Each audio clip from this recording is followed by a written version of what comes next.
Alright, see ya. Alright, case 3 recap. We had a couple of blues.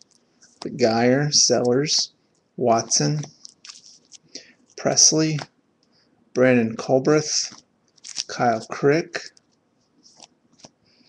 Our base autos: Barnes, Guerreri, Lindor, Youngman, Fulmer, Snell, Larry Green, Crick, Baez, Bauer. We had a gold Forsythe base. Brandon Culbreth, gold. A Brad Hand, orange out of 25. We had a Jose Fernandez redemption for a refractor auto. Then we had a Sonny Gray gold auto out of 50. And then this badass Jake Hager Canary 101.